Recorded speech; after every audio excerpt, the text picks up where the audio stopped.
to this week's Money Metals podcast, helping gold and silver investors during these turbulent times. Now, this week's market wrap with commentary and analysis from Money Metals the company named Best Overall Precious Metals Dealer by Investopedia.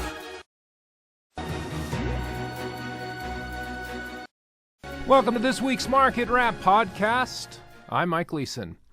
Well, if you believe the reporting coming out of the mainstream financial media, then the economy is going gangbusters. Third quarter GDP came in on Thursday at a better than expected 4.9%. That represents an acceleration of economic growth, at least officially, despite the Federal Reserve's ongoing campaign to cool demand. The Fed has succeeded at crushing the bond market, freezing the housing market, and plunging many sectors of the stock market into deep downtrends. The Fed has also put the squeeze on consumers who face higher interest rates on credit cards, car loans, and mortgages. But somehow the consumer-driven economy is posting good growth numbers even as stocks are in a recent downtrend. But there's more to this story. As Mark Twain once observed, there are lies, damn lies, and statistics. To say the least, official statistics put out by Washington bureaucrats don't paint a full picture of what's going on in the real world. The GDP figure is supposed to reflect an inflation adjustment, but the inflation rate government economists use to arrive at their 4.9% figure is highly suspect. Based on alternative measures of general price level increases, real GDP is closer to 0%. Surveys of Americans' view on the economy certainly don't line up with the official narrative. Most report feeling that they are losing ground due to high costs of living. Americans have also been draining their savings at an alarming rate. This increased financial pressure has even led to a noticeable uptick in Money Metals customers selling a portion of their precious metals savings back to Money Metals, taking advantage of our extremely attractive bid prices as compared to other dealers. One of the biggest contributors to GDP growth this year has been government spending. It doesn't matter whether it's spent on productive activities. Government spending includes entitlements and other transfer payments, missiles to blow things up, and sometimes even foreign aid to rebuild things that were blown up by the missiles. All that matters is that hundreds of billions of new dollars borrowed into existence get spent somewhere.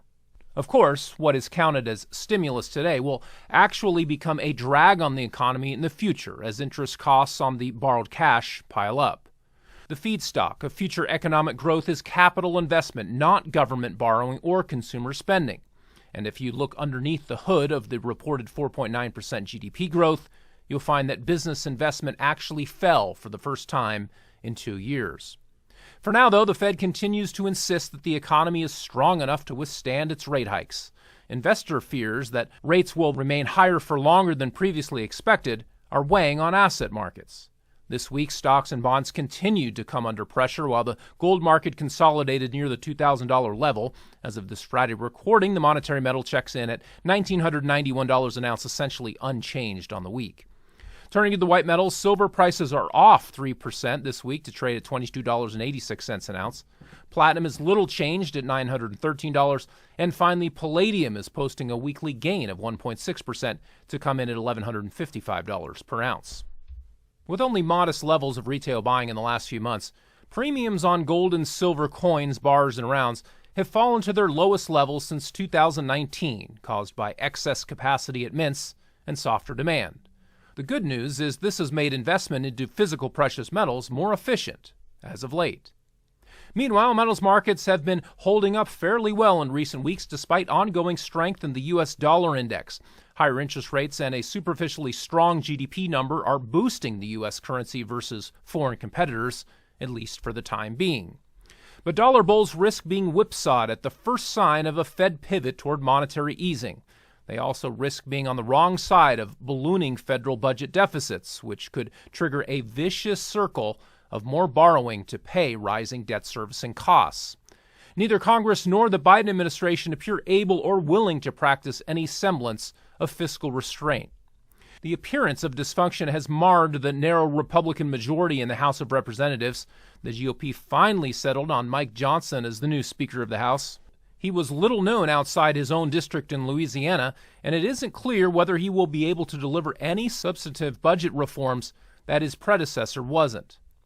Given Democrat control of the Senate and the White House, plus a GOP Congress that is far from united on how to govern, neither voters nor investors should expect much to change in terms of the trajectory of spending, debt, and inflation.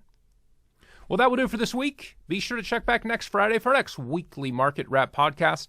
Until then, this has been Mike Leeson with Money Metals Exchange. Thanks for listening, and have a wonderful weekend, everybody.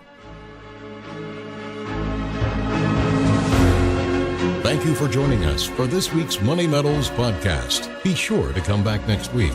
And don't forget to subscribe to our podcast through iTunes. For answers to all of your questions, or to discreetly and securely buy or sell gold or silver coins, bars, and rounds, call 1-800-800-1865 or visit www.moneymetals.com.